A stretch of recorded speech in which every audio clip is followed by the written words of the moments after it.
Hello everyone, welcome back to our channel. কেমন আছো তোমরা সবাই? আশা করছি সবাই অনেক অনেক ভালো আছো, আর আমিও কিন্তু ভীষণ ভালো আছি। তো আজকে হচ্ছে 14ই সেপ্টেম্বর, বৃহস্পতিবার। আর সকাল এখন বেজে গেছে 6:30। তো আজকে ঘুমটা কেন জানি না সকাল সকালই ভেঙে গেল। সেরকম একটা কাজ নেই, সমস্ত কাজই কিন্তু মোটামুটিভাবে রেডি, মানে কালকের জন্য যা যা কাজ ছিল ঘরে আর কি আমাদের, তো সেই সব মোটামুটি হয়ে গেছে। তবে আজকে সেরকম কোনো কাজই নেই, কিন্তু সকাল সকাল ঘুমটা ভেঙে গেল। তো ভাবলাম উঠেই পড়ি। ঘুম যখন ভেঙে গেছে তবে উঠে দেখছি আকাশের অবস্থা কিন্তু খুব একটা ভালো নেই। কোনো দিকে রোদ্দুর আছে, আবার কোনো দিকে কিন্তু মেঘ করে কালো হয়ে আছে। তো জানি না কি, মানে বৃষ্টি নামবে কি না। তো ঠাকুরকে মনে মনে এটাই বারবার বলছি, যা যা বৃষ্টি টিষ্টি হওয়ার আজকে যাতে হয়ে যায়, কাল যাতে আর কিচ্ছু না হয়। কারণ না, লোকজন আসবে, আমার কোনো অসুবিধা নেই, আমি ঘরেই থাকবো, কিন্তু যারা আসবে তাদের খুব সমস্যা বৃষ্টি টিষ্টি হলে আসতে। আর আমাদের খাওয়া দাওয়াও নিচে, তো বৃষ্টি হলে সেরকম কোনো অসুবিধা নেই। দেখো কথা বলতে বলতে কি রোদ্দুর উঠে গেল। তবে মেঘও কিন্তু আছে, আবার এক সাইডটা পুরো কালো অন্ধকার হয়ে আছে। তো এখনও আমি আজকে ফ্রেশও হইনি। ঘুম থেকে উঠে সবার ফার্স্টে বাইরে এসে ফুলগুলো দেখে এত ভালো লাগলো, তো ভাবলাম ব্লগটাও শুরুই করে দিই। তো এখন যাব, ফ্রেশ হব, তারপর চা টা খাবো, তারপর থেকে শুরু করবো এই রান্নাবান্না খাওয়া দাওয়া, এই আর কি। আজকে কারণ আজকে আর কোনো কাজ নেই, যা যা ঘরের আমাদের প্রস্তুতি নেওয়ার ছিল, মানে একটা অনুষ্ঠানের আগে যা যা করার দরকার হয়, ঘরবাড়ি পরিষ্কার, ধোয়া মোছা, এই সমস্ত কিন্তু আমাদের কালকে অবধি সব হয়ে গেছে, সব কমপ্লিট। তো আজকে আর সেই সব কোনো কাজ নেই। তবে হ্যাঁ, বাইরের লোকের যে কাজগুলো আছে সেগুলো কিন্তু কিছুই হয়নি।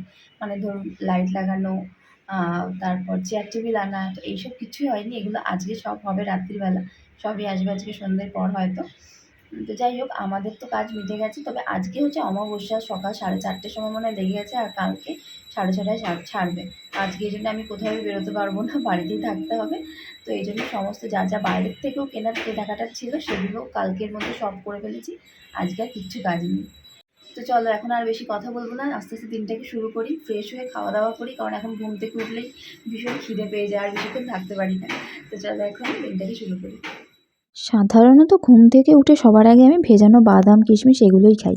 তবে আজকে জানি না কেন খুব মনে হলো ঘুম থেকে উঠেই মনটা চা চা করছে। আসলে এই ওয়েদারটা দেখে মেঘলা মেঘলা, তাই ভাবলাম চা যখন খেতে ইচ্ছে করছে তাহলে চাটাই আগে খেয়ে নিই। তো এই জন্য দেখো 3 কাপ চা বানিয়ে নিয়েছি। তো এখন চা খেয়ে তারপর ভেজানো বাদাম টাদামগুলো খেয়ে নেব। আর এখন না এমন হয় এক এক দিন ঘুম থেকে ওঠার পর মনে হয় যেন আর কোনো কাজই যেন করতে ইচ্ছে করছে না, শুধু বসেই থাকি। আজকেও ঠিক সেরকমই লাগছে যেন আমার। তোমাদের সাথে কিন্তু আবার অনেকক্ষণ বাদে দেখা হচ্ছে। চা খেয়ে টিফিন খেয়ে এদিকে রান্নার জোগাড়ও কিন্তু করে নিয়েছি। আলু কেটে জলে ভিজিয়ে রেখেছি, আর ওদিকে নিয়েছি হচ্ছে পনির কেটে। তো আজকে অমাবস্যাতে আমরা সাধারণত নিরামিষই খাই, তাই ভাবলাম একবারে পনিরটাই রান্না করে ফেলি। তো এখানে পনির কেটে নুন হলুদ মাখিয়ে নিয়েছি, আর সাথে কত কুমড়োও কেটে নিয়েছি, কুমড়ো ভাজা করব বলে। আর এদিকে ঢ্যাঁড়সও ছিল, তো ঢ্যাঁড়সটাও কেটে নিয়েছি। আর পনিরটা একবারে একটু বেশি করেই রান্না করব, কারণ বিকেলে আজকে আসবে মা, ভাই আর বোন। সবে বাজে এখন 10:30। কালকের একটু মোচার ঘন্ট ছিল, তো সেটা গরম করে নিয়ে রুটি করে আর ডিম সেদ্ধ করে নিয়ে সকালে টিফিন সেরে নিয়েছি। এখন যাব রান্নার দিকে। রান্নারও মোটামুটি জোগাড় হয়ে গেছে, মানে কাটাকুটি কমপ্লিট, তোমাদের তো দেখালে কাটাকুটি হয়ে গেছে। এবার যাব শুধু রান্নাটা করতে। আর ওয়েদারের আজকে খুবই খারাপ অবস্থা, মানে কি বলবো, মনটা একদম খারাপ হয়ে গেছে। মানে পুরো এত বৃষ্টি হচ্ছে সকাল থেকে, শুরু হলো মানে খানিকক্ষণ আগে থেকে। আমি তো সকাল থেকে ভাবলাম যে ও ঠিক আছে, এরকম মেঘলা মেঘলাই হয়তো যাবে, বৃষ্টিটা হবে না, কিন্তু না, বৃষ্টি শুরু হয়ে গেছে, এক ধারসে বৃষ্টি হয়েই যাচ্ছে। তাও ভালো আজকে হয়ে যাক, কাল যেন না হয়। আর খুব মনটা খারাপ লাগছে বৃষ্টিটার জন্য, মানে সকাল থেকে যেন ভালোই লাগছে না এই বৃষ্টিটা দেখে আজকে। যদিও এমনিতে আমি এই বৃষ্টিটা খুব পছন্দ করি, তবে আজকে কালকের জন্য সেটা একদমই ভালো লাগছে না। তো কি আর করা যাবে, মন খারাপ করে থাকলে তো আর পেট বুঝবে না, রান্না বান্না করতেই হবে, খেতেই হবে। তো আর বেশি দেরি না করে চলো রান্না টান্না করে সেরে নিই, সেরে স্নান টান করে ফ্রেশ হয়ে নিই। তো এদিকে পনির ভাজাও বসিয়ে দিয়েছি। তো পনিরটা একটু ভেজে নিয়ে তারপরেই আমি রান্না করি সাধারণত। আর একদিকে কিন্তু এদিকে ডালটাও বসিয়ে দিয়েছি, মুগ ডাল বসিয়েছি। তো সেদ্ধ হয়ে গেলে ফোড়ন দিয়ে দেবো। তো পনিরটা একটু ঝোল ঝোল করেই করেছি, কারণ ওই যে রাতে মা আর ভাই আসবে, বোনও আসবে সাথে। তো এই জন্য ভাবলাম একবারে হয়ে যাবে, তো এই জন্য একটু বেশি করে ঝোল ঝোল করেই করেছি। আর একদিকে কিন্তু ঢ্যাঁড়স ভাজাও হয়ে যাচ্ছে, আর এদিকে কুমড়ো ভাজাও হয়ে রান্না গেছে। বান্না কমপ্লিট। এখানে লেবু কেটে নিয়ে চলে এসেছি ঘরে, এখন বাজে হচ্ছে 12টা। তো লেবুটা খেয়ে স্নান করতে চলে যাব, ফ্রেশ হয়ে নেবো। কেমন একটা অস্বস্তি লাগছে যেন, এত বৃষ্টি হচ্ছে, হলে কি হবে, গরম কিছুতেই যেন কমছে না। মানে রান্না করে এসে যেন একদম হাঁপিয়ে গেলাম। তো যাই হোক চলো এখন খেয়ে দিয়ে স্নানটা সেরে নিই। আর তুহিন গেছে নিচে, নিচে লাইটের লোক এসছে, তো সেইখানে একটুখানি দেখাশোনা করতে হবে ঠিকঠাক লাগাচ্ছে নাকি। আর যাবে হচ্ছে কেক আনতে। কেক আনতে না, মানে কেকের অর্ডারটা দিয়ে আসবে। আজকে অর্ডার না, মানে পুরো বুক করে রেখে আসবে, কালকে দুপুরবেলা গিয়ে নিয়ে আসবে। তো একদম সাদামাটা সিম্পল নিরামিষ লাঞ্চ নিয়ে কিন্তু বসে পড়েছি। ঢ্যাঁড়স ভাজা, কুমড়ো ভাজা আর সাথে পনির। তো ডালও ছিল, তবে ডালটা আমি আর নিইনি। তো চলো আবার খাওয়া দাওয়া করে তারপর তোমাদের সাথে দেখা হচ্ছে। খাওয়া দাওয়ার পর অনেকটা সময় কেটে গেছে, আমি কিন্তু একটু ঘুমিয়েও পড়েছিলাম। আসলে শরীরটা খুব ক্লান্ত লাগছিল, তাই ভাবলাম একটু ঘুমিয়েই নিই। তো ঘুম থেকে উঠে আগে এই বেদানাটা খেয়ে নিই, তারপর তোমাদের সাথে আবার দেখা হচ্ছে। খাওয়া দাওয়া করে একটুখানি ঘুমিয়ে পড়েছিলাম, ঘুম থেকে উঠে নিয়ে একটুখানি ফলটা আগে খেয়ে নিলাম, কারণ 4:30 পৌনে 5টা বেজে গেছে, এরপরে আর ফল খাওয়া যেত না, মানে সন্ধে হয়ে যেত। তাই ফলটা খেয়ে নিলাম। এবার তোমাদেরকে দেখাবো যে স্বাদের স্পেশাল গিফট। স্পেশাল গিফট মানে তুহিনের কাছ থেকে যে গিফটটা নিয়েছি সেটাই হচ্ছে সব থেকে স্পেশাল।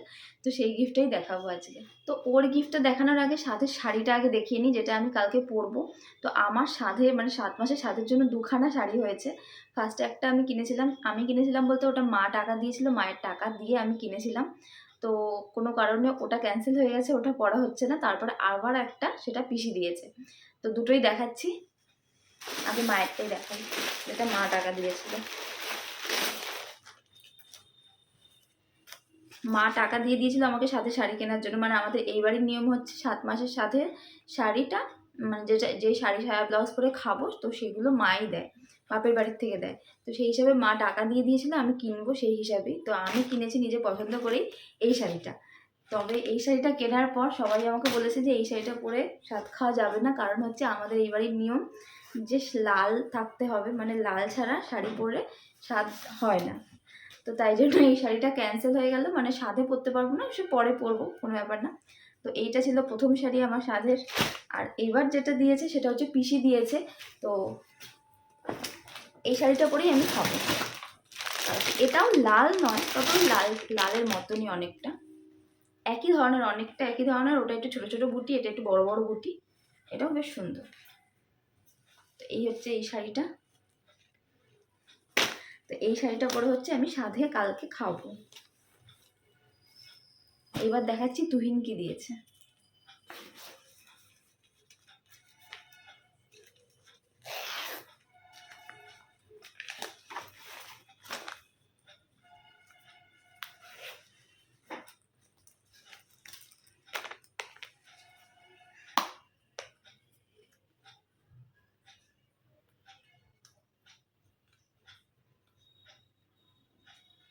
ও দিয়েছে হচ্ছে এই কানেরটা আমাকে 7 মাসের স্বাদ উপলক্ষে।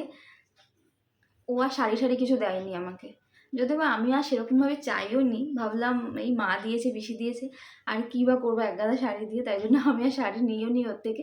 5 মাসের সময় ওর থেকে শাড়ি কিনেছিলাম। তো এখনও ওই কানেরটা দিয়েছে।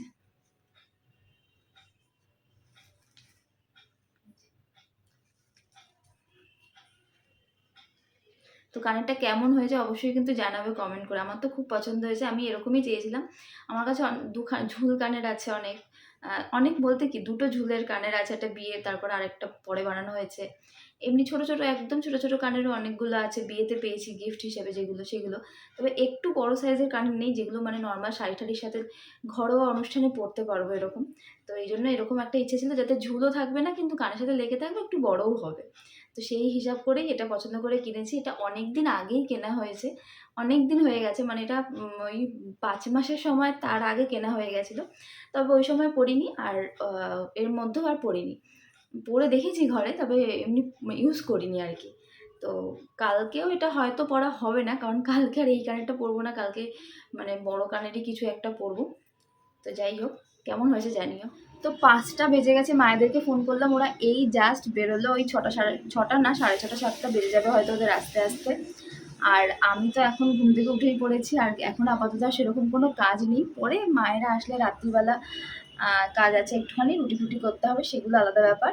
আর তবে এখন হ্যাঁ, এখন নেল পলিশ পরবো, পায়ে হাতে নেল পলিশ পরবো, কারণ এই করে করে আমার আর নেল পলিশ পরা হয় না। 5 মাসের সময়ও দেখেছি দিনের দিন পরবো, মাথায় শ্যাম্পু ট্যাম্পু করে একবারে ফ্রেশ হয়ে পরবো, এই করে ভাবতে ভাবতে আর পরাই হয় না। তাই হয়েছে আজকে, সে কালকে যদি উঠে যায় উঠে যাবে, তবু আজকেই আমি পরে নেবো, কালকের জন্য ফেলে রাখবো না। আর তোমরা দেখতে পাচ্ছ কিনা জানি না আমার মুখের এই গয়নাগুলো, ক্যামেরায় কতটা বোঝা যাচ্ছে জানি না, তবে আমার মুখটা কিন্তু খুবই খারাপ অবস্থা। এইখান থেকে নিয়ে এই অবধি, গলা অবধি মাছের মাথা ভাজতে গিয়ে তেল ছিটে এসছে, তাও আবার গতকালকে। তো অনেক কষ্ট করে অনেক পেস্ট লাগিয়ে পোড়ার মলম লাগিয়ে অনেকটা মানে অনেক দাগটা কমেছে, সেরকমভাবে মানে কালো কালো ফোসকাটা পড়েনি, তবে কিন্তু লাল লাল দাগ হয়ে গেছে, মানে ভালোই বোঝা যাচ্ছে। ক্যামেরায় জানি না আমি কতটা বোঝা যাচ্ছে, মানে এতদিন ধরে এত মেনটেন করে চলছিলাম সব কিছু, তো কালকে গিয়ে একদম সব হয়ে গেল। যাই হোক, কী করা যাবে আর, মেকআপ দিয়ে হয় জানি না ঢাকা যাবে কি না এগুলোকে। তো এই দেখো এখানে এখানে ফোসকা পড়ে গেছে। তো এখন একটু রেস্ট নিই বসে, খুব মানে টায়ার্ড লাগছিলো, ওই জন্য খেয়ে উঠে একটুখানি ঘুমিয়ে নিয়েছিলাম। মানে একদমই ভালো লাগছিলো না, কারণ কালকে আর তারপর ওয়েদারটাও এখন একটু ঠিক হয়েছে, বৃষ্টিটা একটু কমেছে, আকাশটাও মনে হচ্ছে না একটু পরিষ্কার হয়েছে। মানে ওয়েদার দেখে না আমার জন্য আরও শরীর মন সব খারাপ হয়ে যাচ্ছিলো।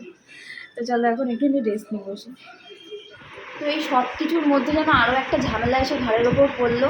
আর তোমরা আওয়াজ শুনতেই পারছো, আমি যখনই ভিডিও করি ফ্যানটাকে বন্ধ করেই ভিডিও করি, কারণ ফ্যান চালিয়ে ভিডিও করাই যায় না, এত ফ্যানে আওয়াজ হয় আর কি আমাদের। তো সেটা তো হয় ঠিক আছে, কোনো ব্যাপার না, সেটা মানিয়ে নিলাম। কিন্তু আজকে না 2-3 দিন ধরেই দেখতে পাচ্ছি নতুন এক ধরনের আওয়াজ, পুরো কচকচ কচকচ করে একটা আওয়াজ হচ্ছে, যেটা ভীষণই বিরক্ত লাগছে, মনে হচ্ছে না খুলে পড়ে যাবে। একটু আগে লোক দেখানো হলো, বললো না খুলে পড়বে না, সেরকম হয়নি, তবে কি একটা নষ্ট হয়ে গেছে বললো, সেটাকে বদলাতে হবে। তো সেটা না বদলে বললো ফ্যানটাই বদলে নেওয়াটা ভালো হবে। তো আমি ভাবলাম কাল একটা অনুষ্ঠান যখন আছে আর বদলাতে যখন হবেই, তো আর দেরি না করে আজকেই ফ্যানটা বদলেই নিই। তো এই জন্য তুহিন এখন যাবে ফ্যান কিনতে, নতুন একটা কিনে এনে ভাবছে লোক ডেকে লাগিয়েই নেবে আজকে। কারণ যখন হয়তো আর 4-5 দিন কি 1 সপ্তাহ চলবে, তারপর বদলাতেই হবে। তো শুধু শুধু 1 সপ্তাহ বাদে কেন, কালকে যেহেতু একটা অনুষ্ঠান আছে, সারাদিন ফ্যান চলবে, ফ্যান লাগবে চলতে, আর সারাদিন যদি এরকম কচকচ করে আওয়াজ হয়, সারা রাত এরকম আওয়াজ হয় না, একদমই ঘুম আসে না, খুব বিরক্ত লাগে। আর এখন ওয়েদার অতটা ওরকম নেই যে সারা রাত এসি চালিয়ে রেখে দেবো, মানে বৃষ্টি বর্ষা হচ্ছে, সারা এসি চালিয়ে ঠান্ডা লেগে যাবে, ফ্যানটাকে চালাতেই হবে। তো এই জন্য ভাবছি আজকেই বদলেই নেওয়াটাই বেস্ট হবে এটা। আর এদিকে দেখো আমি কিন্তু লাল টকটকে একটা নেল পালিশ 2 হাতে পরে নিয়েছি। বহু দিন বাদে, মানে বহু বছর বাদে আমি এরকম লাল নেল পালিশ পরলাম। জানি না কীরকম লাগছে, তোমরা জানিও কীরকম লাগছে। আর এখন বেজে গেছে ঘড়ির কাঁটায় ওই 7:30 মতো। বেশ বহুক্ষণই হয়েছে মারা এসেছে। তো মায়া আসার পর একটু গল্প টল্প করছিলাম, আর তারপর ওই ফ্যানটাও লাগাতে এসেছিলো। তো সব কাজ মিটে যাওয়ার পর এখানে ভাই আর বোনকে আমি ম্যাগি বানিয়ে দিলাম, ওরা খাচ্ছে এদিকে, আর আমরা খাচ্ছি হচ্ছে চা। তো আজকে আর বেশি রাত করব না বলে কিন্তু 10টা বাজতে না বাজতেই রান্নাঘরে এসে পরোটা বানিয়ে নিয়েছি। আর ছিল তো পনির কড়াই ছিল, তো পনির আর পরোটা দিয়েই কিন্তু আজকে ডিনারটা সেরে নেব। তো চলো আজকের ব্লগটা তাহলে এখানেই শেষ করে দিচ্ছি। কালকে একটি নতুন ইন্টারেস্টিং ব্লগে তোমাদের সাথে আবার দেখা হচ্ছে। আর আজকের ব্লগটা যদি ভালো লেগে থাকে তাহলে please like, share and subscribe করে দিও। তো চলো টাটা।